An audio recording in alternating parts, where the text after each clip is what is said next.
Hi, my name is Wendy Murphy and I'm a faculty member here at Babson College.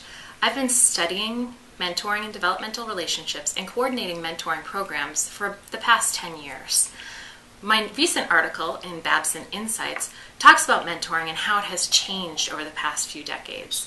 When we think about mentoring, the first thing we think about is careers and how career paths have changed over the past couple of decades. In truth, the world has become more boundaryless, more unpredictable, and one of the most stable things we can count on are our relationships. Organizations aren't necessarily there for the long term of our careers. Relationships are what matters.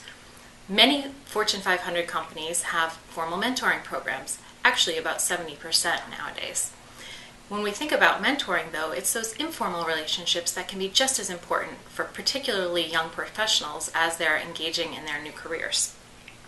The concept of mentoring has really changed over the past few years, from the need for one mentor who's a senior organizational member to the need for multiple mentors in order to help us navigate these challenging career environments. As my research has progressed, I've come up with 5 steps that can really help us think about mentoring relationships and how we can harness the power in mentoring. One is to consider flexibility as your greatest asset.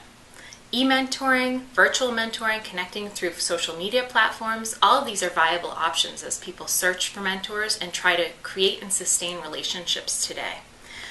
The important part of using virtual mentoring relationships, though, are finding other ways to connect as well. My research shows that even one phone call, one face-to-face meeting really helps people establish rapport and make that human connection to build a relationship on, even if all of your other future interactions are virtual. Begin cultivating mentoring networks even as students before you leave your university. Reach out to people. Find people who are doing interesting things and ask them questions. As we navigate our careers, we need to constantly be creating and sustaining that mentoring network to help us make decisions. Interact regularly with people who are important to you. Even if it's just once a month, a touch base, here's what's been going on, email, that can help people feel connected and keep them abreast of what's going on in your everyday. Find common ground. Find ways to connect with people, things that you have in common.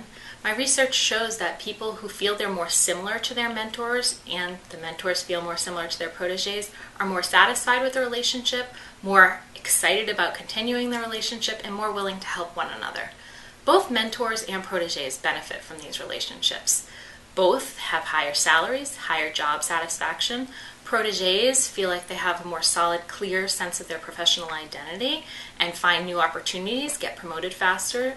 Mentors get recognition and visibility in their organizations, and they feel a genuine sense of giving back to the organization. Both mentors and proteges need to cultivate their own developmental networks. Have peer mentors, have senior mentors, have junior mentors who can actually help you navigate the challenging world of today.